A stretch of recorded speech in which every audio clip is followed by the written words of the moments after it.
雑談です。箱詰めです。はらせんということで始まりましたはらせんラジオ、陣内智則の面白い方原田専門家でございます。この番組は日々私が見ちゃったもの、聞いちゃったもの、食べちゃったもの、飲んじゃったもの、そして言っちゃいけないことなんかを話しております。ぜひチャンネル登録と高評価よろしくお願いしますということで、昨日は何をしてたかと言いますと、あれですよ、朝やんですよ。水道橋博士さんが阿佐ヶ谷ロフトでやっております阿佐ヶ谷ヤング用品店の21回目がありまして、ゲストがテリー伊藤さんでね、本橋さんといって全裸監督の原作本の著者でもある本橋さんが、出禁の男というね、テリーさんの自伝というかなんていうんですかね、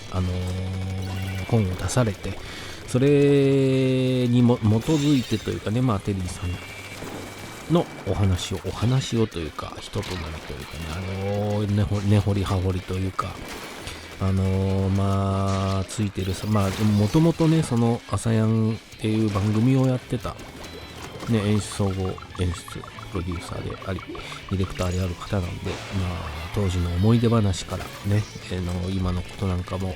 いろいろお話しされて、本当に面白かったんですけど、僕もね、世代というか、そのテリーさんがやってた番組をね、面白がって見てた世代なので、それこそ本当に朝やんに始まり、元気が出るテレビね、などなど、他にもね、いっぱいネルトンも見てましたし、そんな裏話というかね、あれはどうだったんだ、これはどうだったんだみたいなところから、今考えねていること、これからのことみたいなことも話されておりましたけど、ぜひね、配信で見ていただきたいんで、詳しい内容は言いませんけども、一つだけ言わせていただきたいのは、この企画書をね、募集というか、その作家さんを募集するときにね、元気が出るテレビとかでも募集してたんですけど、雑誌なのでテリーさんが結構呼びかけてて、そこでやってきたのが、今もうやっている朝やんのね、作家で入っている島津さんって方がいるんですけど、それを見て応募してきた。で、そこの募集要項は企画30本書いてこいと。で、いう触れ込みで、それをちゃんと守って30本書いて持ってくる人と、面接してとか企画を見て、こいつはどうだ、あいつはどうだって使える使えないっていうのを判断して引き入れていたという話がされてて、その中でその企画書ね、持ってくる中で大体ほぼ全ての人というか、ほとんどの人がビートたけしでこんな企画、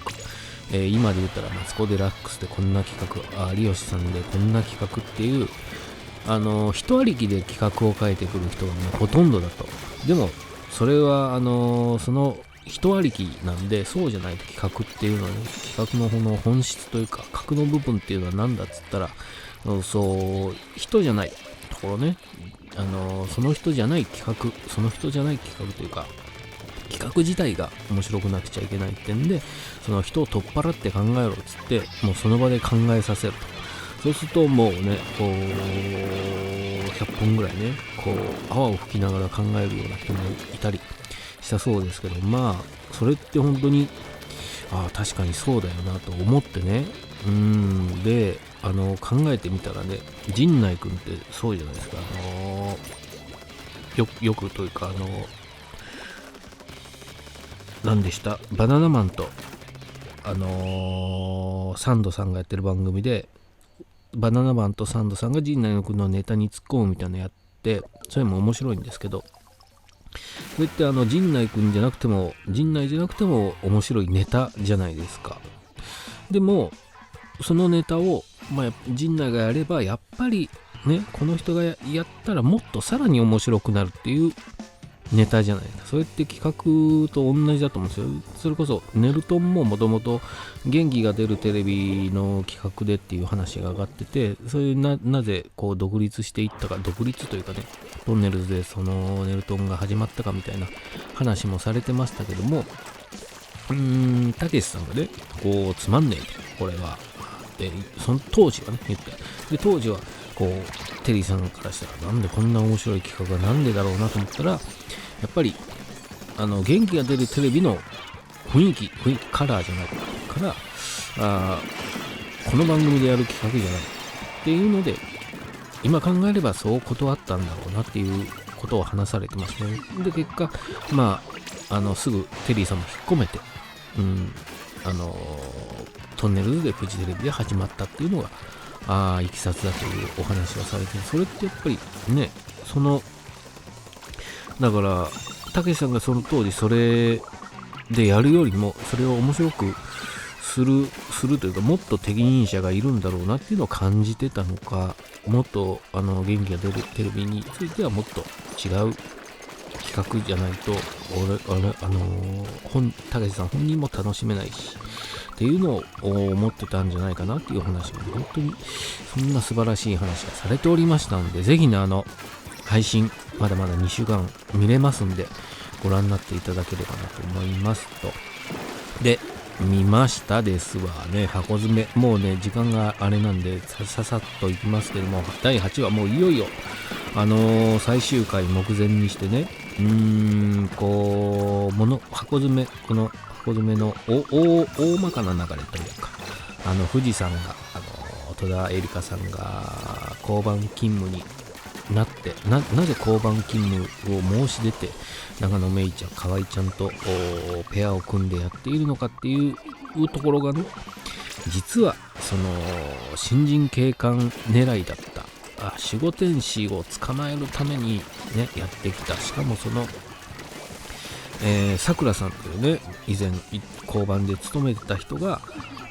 その守護天使によって今怪我をしてね、リハビリの最中だったんで、その犯人を捕まえるために藤さんはやってきた。でそのさくらさんに似ている長野めいちゃん、河合ちゃんが似ているから、これはおとりに使えるんじゃないかと言ってやってきたっていうところが、この箱詰めの大きな流れの中で、8話でいよいよそれに長野めいちゃんが気づくとか知らされるというかで人間不信まではいかないですけど、こうちゃんとここまで自分を育ててくれたというかね、信用していたその富士山が実はそういった魂胆でというかね、でやってきたのかってちょっと落ち込んじゃったりするのが第8話で、その中でね、その葛藤を抱えながらいろんな事件をまたこれね、解決していくんですが、その中の一つのデリヘルのボスね、悪徳デリヘル業者のボスが来るっていうところに張り込みをしてるんですよね。みんなが張り込みしてるんですが、そこにたまたまデートで居合わせたね、山田くんと源さんが居合わせちゃって、そこにまた河合ちゃんが最後にね、高校の時の先輩と来るんですけども、保険の勧誘をされてるっていう体でね来るんですけど、その河合ちゃんが登場するシーンの登場の仕方がねめちゃくちゃ可愛いんで、これはTVer でね何度もそこだけ見ました。本当に可愛いんで、それ注目はそこですね。あとねな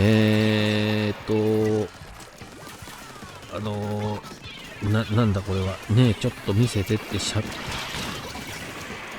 言ってるめいちゃんが可愛いって書いてるんですけど、これどこのシーンだったかなね、ちょっと見せてね、これどこのシーンだったかな。なんかそのシーンがね、拳銃の付け方のところだったかな。なんかその前後にねあるんですよ。それがもう言い方といい、なんかめっちゃ可愛かったっていうねのがメモに残ってるんですが、今となってはもうすっかり忘れておりますわ。でこれね、日刊現代でもすごく評価が高くて、ぜ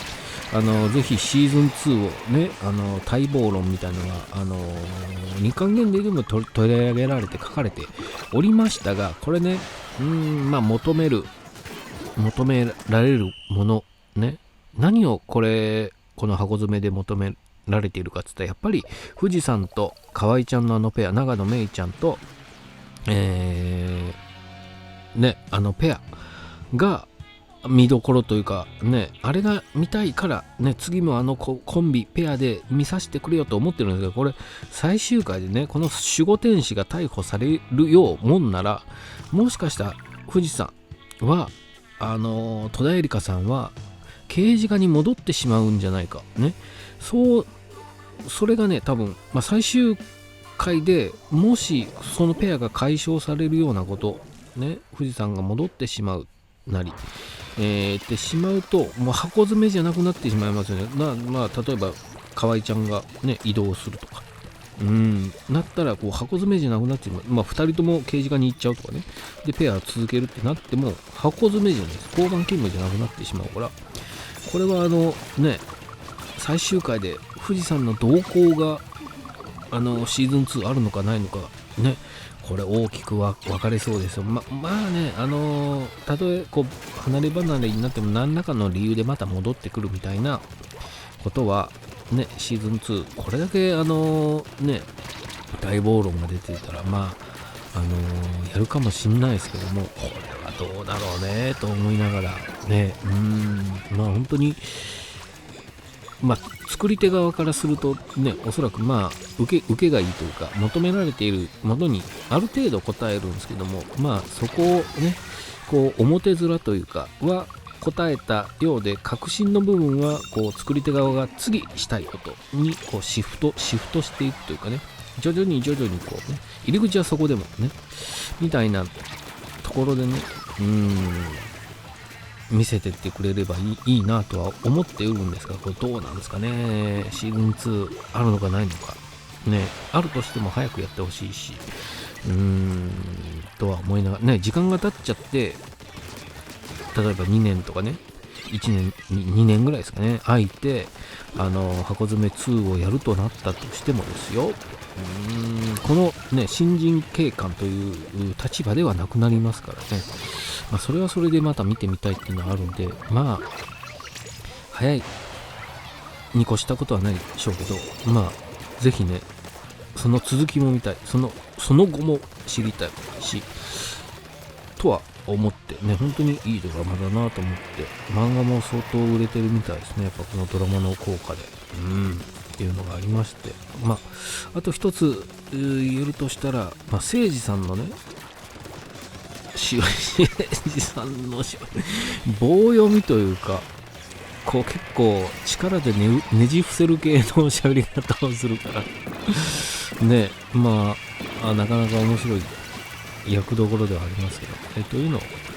見て、箱詰めね、いよいよ最終回目前で、もう本当に楽しくなっていて、最終回どうなるんでしょう、守護天使は捕まるのかどうかね。あとそれからね、やっとここへ来てね、西野七瀬さんがね、やっぱりね、こうずっとボディーブローのように可愛さを発揮しておりますよね。っていうのはちょっとね、やられちゃいますよ本当に。っていうのを見て、箱詰めを見ておりましたが、来週最終回ですからね、楽しみしかありませんけども、そんなん言ってて、その次のドラマがね始まれば、そんな視聴者なんてものはね、僕を含め常にこう新しいものにキャッキャして終わっていったものはもう忘れ去られていく運命にありますけども、これはなかなか心に残るというかね、長野めいちゃんにしても出世者作になるんじゃないのかなと思って楽しんでおりますので、ぜひね、本当に来週最終回ですが楽しみかなとね。見逃しちゃった方はその誠司さんの強引な棒読み、力技のような棒の箇所と、めいちゃんのね可愛らしいその登場シーンとね、ちょっと見せて、どこのシーンだったかなこれね、ところ、多分ね拳銃つけるところの辺だったと思いますよ。ね、ぜひご覧になってくださいといったところですかね。はい。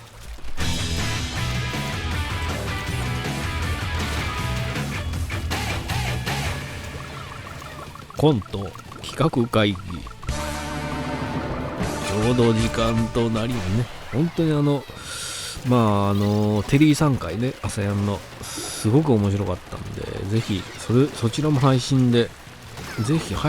ご覧、ノーカットフルでね見ていただきたい。2週間しかそれは見れませんから、ぜひご覧になってください。本当にオープニングね、いつものようにやってますが、それを見ているテリーさんがね、本当にすごいいい笑顔でね、それは配信に載ってないんでね、現場の特権というか僕だけの特権ですけども、本当にいい笑顔で見ててくれたのが本当に楽しかった。で、中で話されてますから、全然当時のアサヤンがテリーさんの手元にないそうで、博士さんはね全部持ってて、そのデータを僕も見て、やっておるんですが、もう本当に懐かしそうなね、もう本当に目がトローンとしちゃってやっておりましたんで、ぜひね配信でご覧になっていただきたいなと思っております。そんなところでね、ぜひこのチャンネルもね、チャンネル登録と高評価よろしくお願いします。ありがとうございました。